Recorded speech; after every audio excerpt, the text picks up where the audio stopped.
Hello friends, welcome to M education zone. आज मैं आप लोगों के सामने लेकर आया हूँ महान लेखक रामवृक्ष बेनीपुरी जी का एक रेखा चित्र बाल गोविंद भगत। रामवृक्ष बेनीपुरी, जिन्हें उनकी विशिष्ट शैली के कारण कलम का जादूगर भी कहा जाता है, उन्होंने इस रेखा चित्र के माध्यम से एक ऐसे विलक्षण चरित्र का उद्घाटन किया है जो मनुष्यता, लोक संस्कृति और सामूहिक चेतना का प्रतीक है। लेखक के अनुसार वेशभूषा या बाह्य अनुष्ठानों से कोई सन्यासी नहीं होता। सन्यास का आधार जीवन के मानवीय सरोकार होते हैं। बाल गोविंद भगत इसी आधार पर लेखक को सन्यासी लगते हैं।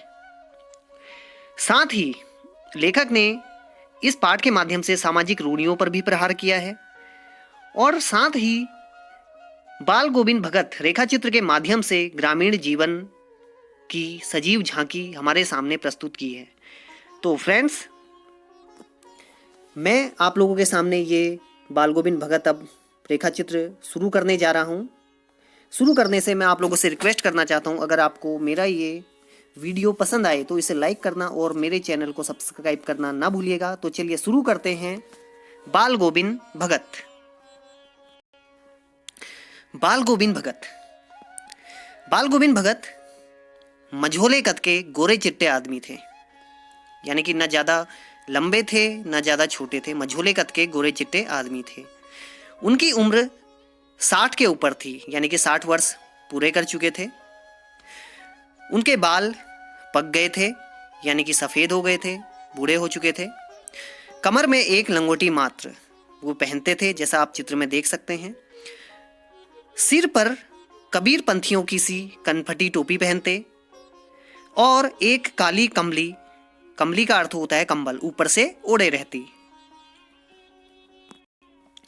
माथे पर वो हमेशा रामानंदी चंदन लगाए रहते जो चमकता था, और नाक के एक छोर से वे ये चंदन लगाते थे, जैसा कि महिलाएं भी लगाती हैं।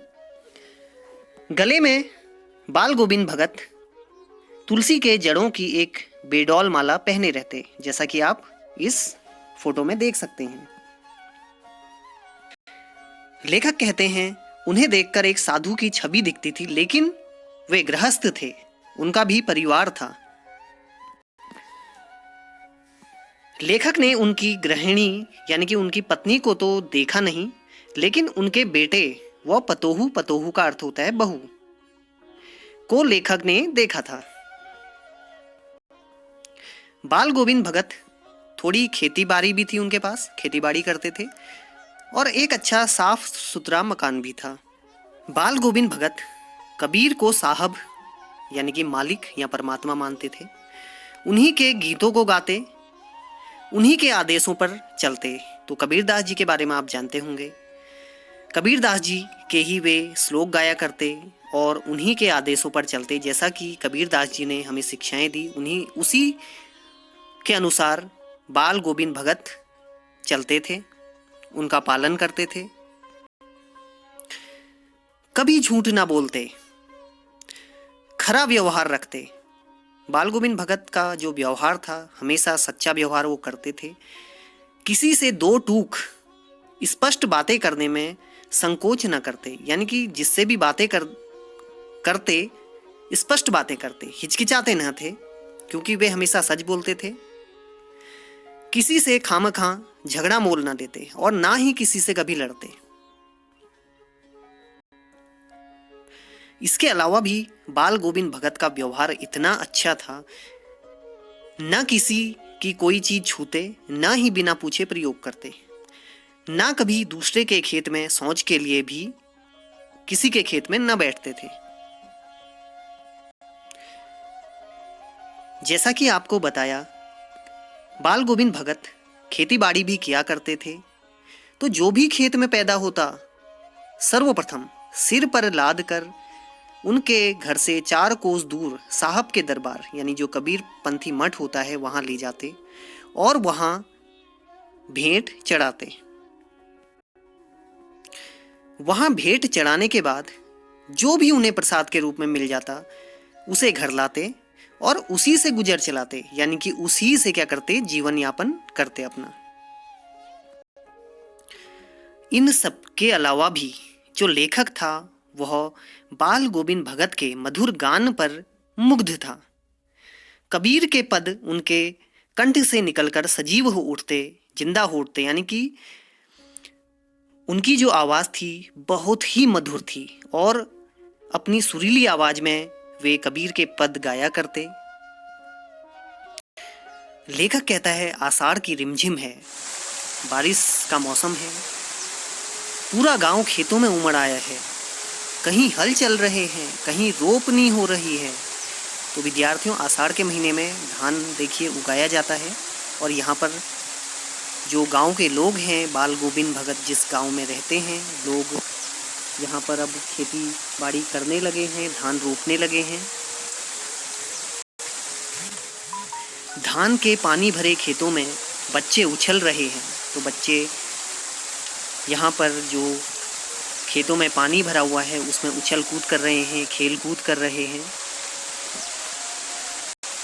औरतें कलेवा लेकर मेड़ पर बैठी हैं। तो कलेवा होता है नाश्ता, मेड़ होता है खेत का किनारा। तो जो यहाँ पर किसान हैं वे खेती कर रहे हैं, रोपनी कर रहे हैं, और साथ ही जो औरतें हैं वे नाश्ता लेकर खेत के किनारे बैठी हुई हैं।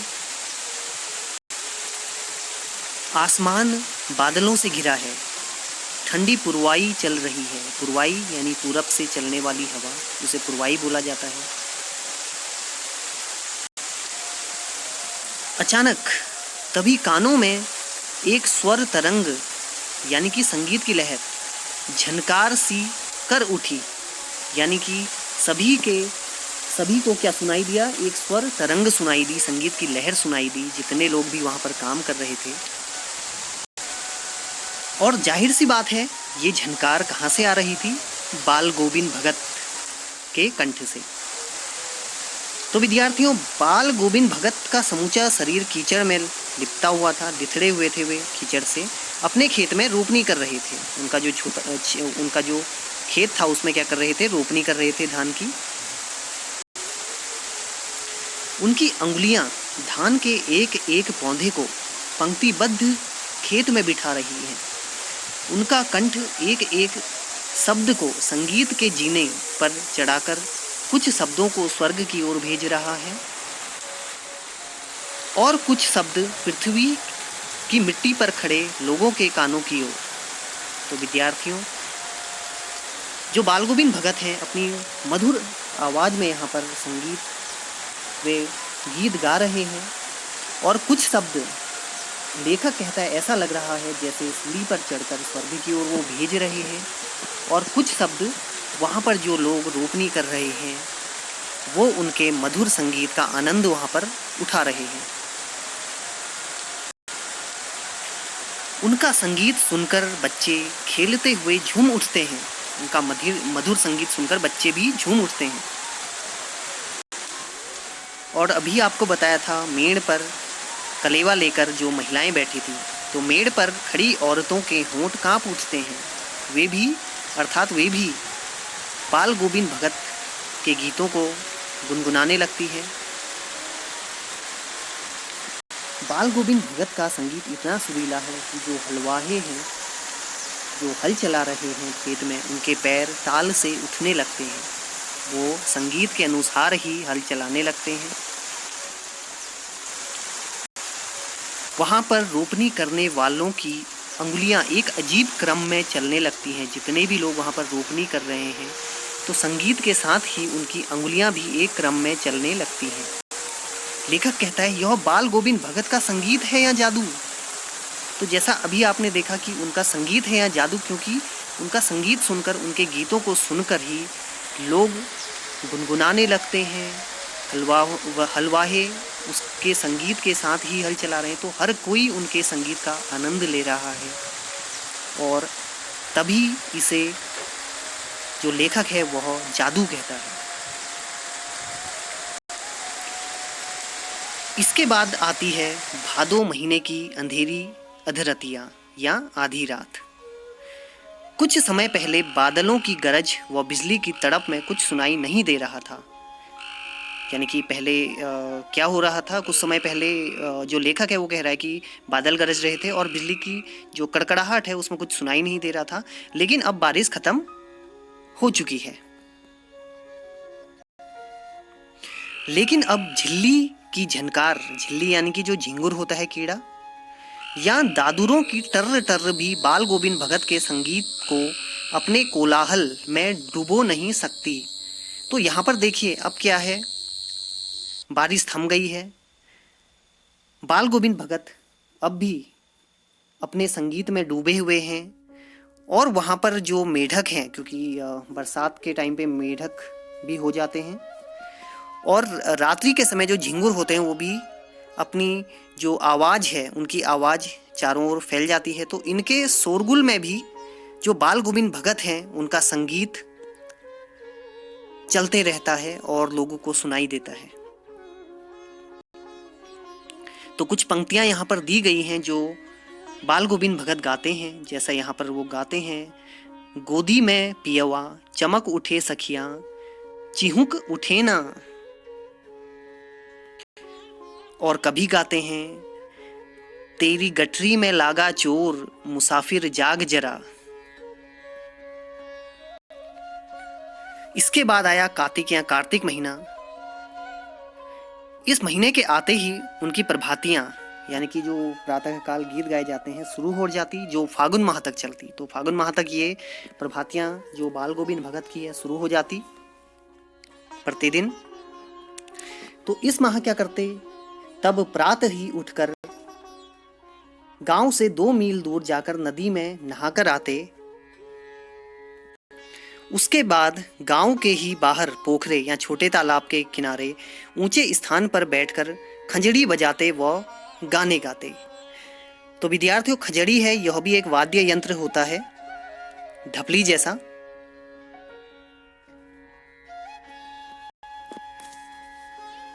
तो लेखक सुबह देर से उठते थे, लेकिन एक दिन माघ माह की दांत किटकिटा देने वाली सुबह वह भगत का संगीत सुनने पोखरे पर गए। यानी कि जो लेखक थे वे भी एक दिन क्या हुआ, हालांकि ठंड बहुत थी, उनके दांत किटकिटा रहे थे, लेकिन इतना मधुर संगीत सुनकर उनसे रहा नहीं गया और उसी ठंड में वे बाल गोविंद भगत को देखने पोखरे पर चले गए। तारे बुझे नहीं थे, यानी कि कुछ तारे अभी भी आसमान में चमक रहे थे, सुबह पूरी नहीं हुई थी। पूर्व दिशा लाल हो रही थी, तो हल्का हल्का जो उजाला था होने लग गया था। हर जगह कुहासा या कोहरा छाया हुआ था। तो इस ठंड में लेखक बाल गोविंद भगत का संगीत सुनने पोखरे पर चले गए। तो लेखक क्या देखते हैं वहां पर, बाल गोविंद भगत कुश की चटाई पर, कुश ये जो एक पौधे से एक चटाई बनती है, जैसा आप लोग पिक्चर में देख सकते हैं, उस पर बैठे हुए थे। पूर्व की ओर मुंह किए, काली कमली या कंबल ओढ़े, खंजड़ी लिए गा रहे थे। ये फोटो में आप देख सकते हैं। हालांकि लेखक ठंड से कांप रहा था, लेकिन भगत के माथे पर श्रम बिंदु चमक रही थी।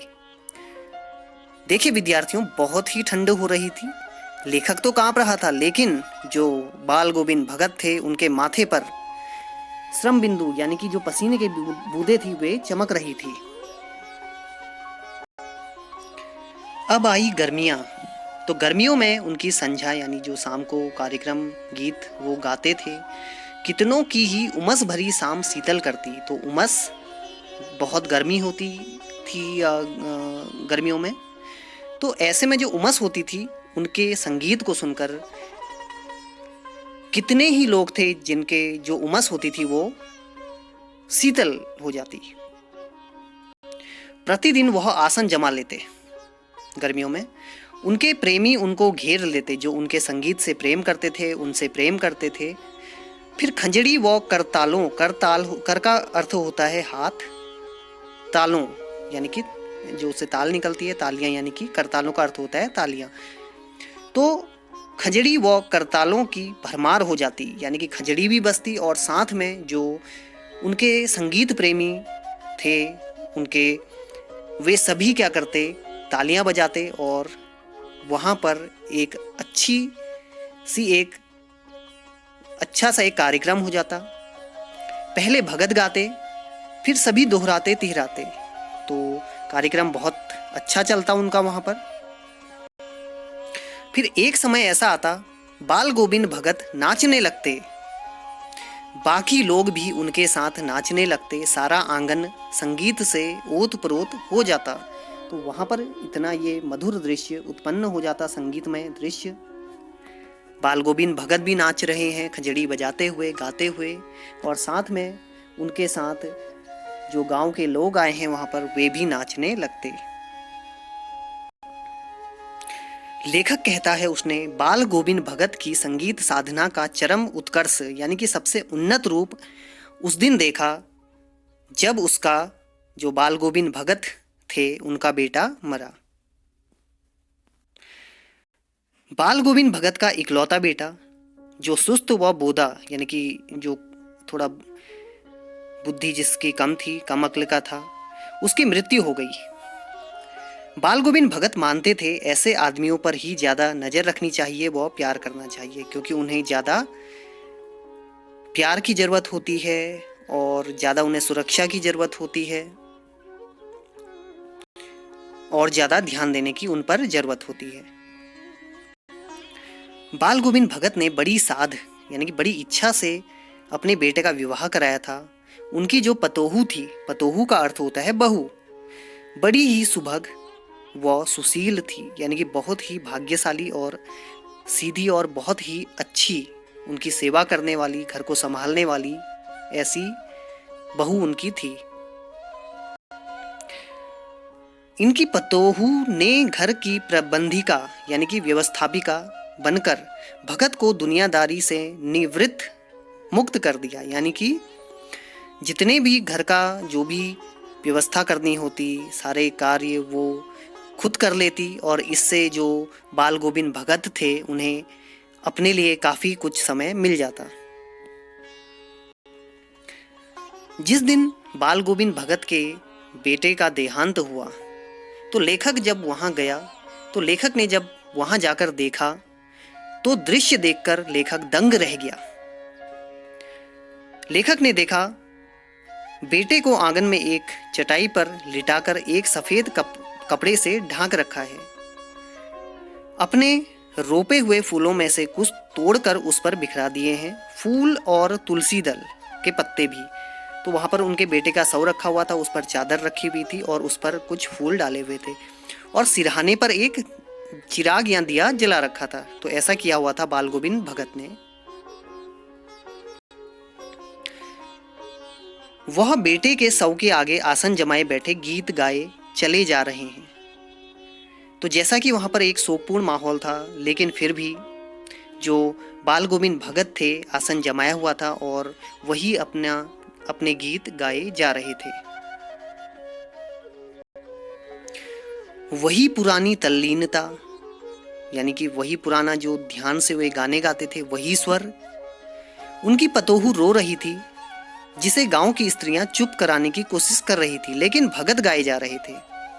तो देख सकते हैं जैसे शोकपूर्ण माहौल है, उनका बेटा यहाँ पर उसका देहांत तो हो चुका है, लेकिन जो बाल गोविंद भगत हैं अभी भी खंजड़ी बजाकर गीत गाए जा रहे हैं, जबकि जो उनकी बहू है रो रही है।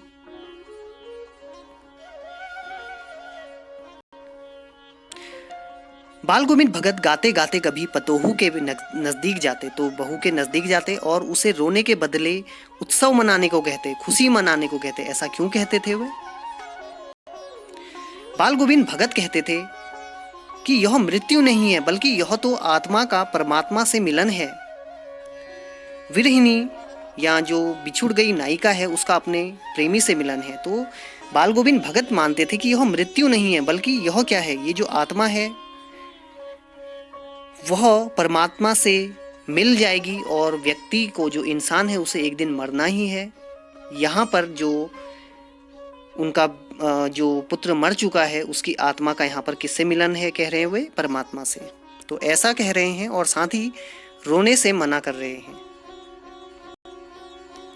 लेखक कहते हैं, लेखक सोचते हैं कि कहीं वे पागल तो नहीं हो गए, लेकिन नहीं, वह विश्वास से यह बात कह रहे थे, पूरे विश्वास के साथ बाल गोविंद भगत यह बातें कह रहे थे। वह चरम विश्वास जो हमेशा ही मृत्यु पर विजयी होता आया है। भगत ने बेटे के क्रियाक्रम में तूल नहीं किया, पतोहू से ही आग दिलाई उसकी। जो ही श्राद्ध की अवधि पूरी हुई उनके बेटे की, पतोहू के भाई को बुलाकर उसके साथ कर दिया। तो उन्होंने क्या किया, बाल गोविंद भगत ने जो उनकी पतोहू थी, जो उनकी बहू थी, क्योंकि उनका बेटा तो मर गया था, तो उसके भाई को बुला लिया, यह आदेश देते हुए कि इसकी दूसरी शादी कर देना, और अपने बहू के भाई से कहा कि इसकी दूसरी शादी कर देना। पतोहू रो कर कहती है, मैं चले जाऊंगी तो बुढ़ापे में आपके लिए भोजन कौन बनाएगा, बीमार पड़े तो कौन एक चुल्लू पानी भी देगा, पैर पड़ती हूँ मुझे अपने चरणों से अलग नहीं कीजिए। तो उनकी जैसा बताया था, जो पतोहू थी, बहू थी, बहुत ही अच्छी उन्हें बहू मिली हुई थी, जो उनकी सेवा करना चाहती थी इस बुढ़ापे में उनकी। वह जाना नहीं चाहती थी अपने भाई के साथ। तो जब पतोहू ने उनसे कहा कि मैं नहीं जाना चाहती हूँ, मैं यहीं रुकूंगी, मैं आपकी सेवा करूंगी, तो बाल गोविंद भगत ने कहा, तू जा, नहीं तो मैं ही इस घर को छोड़कर चल दूंगा।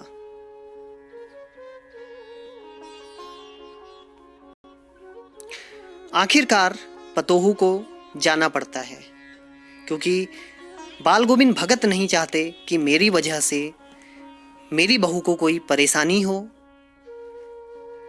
तो उन्होंने अपनी बहू को उसके भाई के साथ भेज दिया।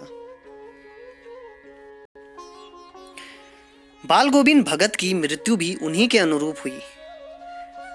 हर वर्ष बाल गोविंद भगत गंगा स्नान करने जाते थे। हालांकि स्नान पर उतनी आस्था नहीं रखते थे जितना संत समागम और लोक दर्शन पर। संतों की संगति उन्हें बहुत पसंद थी वहां पर।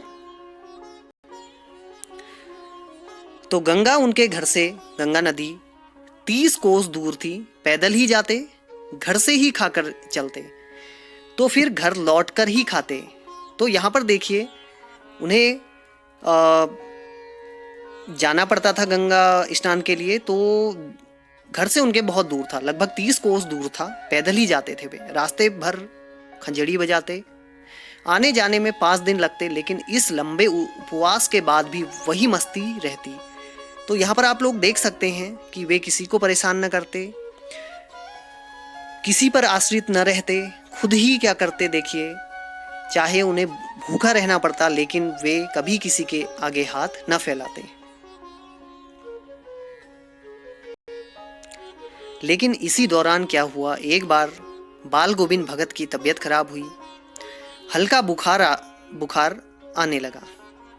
किंतु जो बाल गोविंद भगत थे, नेम व्रत उन्होंने नहीं छोड़ा। जो उनकी दिनचर्या थी वही दोनों जून गीत, दोनों समय गाना गाते, स्नान ध्यान करते, खेती बाड़ी करते।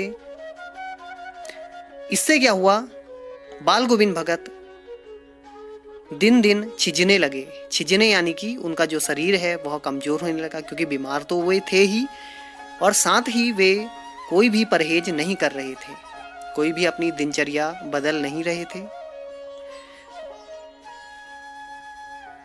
और यहाँ पर ये भी देख सकते हैं हम कि वे अपने कार्य के प्रति कितने समर्पित थे, कि इतनी तबीयत खराब होने के बाद भी वे अपनी दिनचर्या बिल्कुल बदल नहीं रहे हैं। तो उनकी ऐसी हालत देखकर कई लोगों ने उन्हें आराम करने को कहा, नहाने धोने को मना किया, लेकिन वे हंसकर टालते रहे। फिर एक दिन संध्या में, शाम के समय, भगत ने गीत गाए, लेकिन अचानक लगा कोई तागा टूट गया हो, माला का एक एक दाना बिखरा हो, ऐसा मालूम होता था।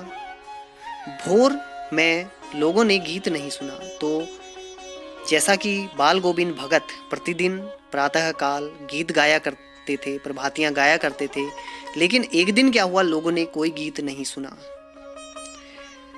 देखा तो बाल गोविंद भगत नहीं रहे, और जो बाल गोविंद भगत थे उनका केवल पंजर वहाँ पर पड़ा हुआ था, जो शरीर का ढांचा होता है वो वहाँ पर पड़ा था। वे अब इस दुनिया में नहीं थे।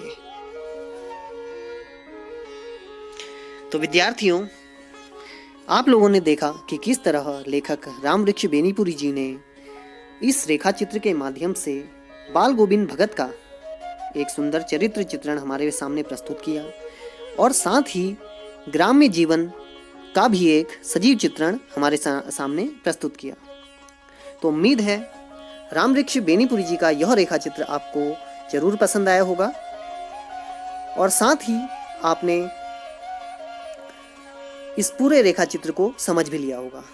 तो अगर आपको ये वीडियो पसंद आया हो तो इसे लाइक करना और इस चैनल को सब्सक्राइब करना ना भूलिएगा। जल्द ही मैं नया वीडियो लेकर आप लोगों के सामने फिर से उपस्थित हूँगा। तब तक के लिए थैंक यू।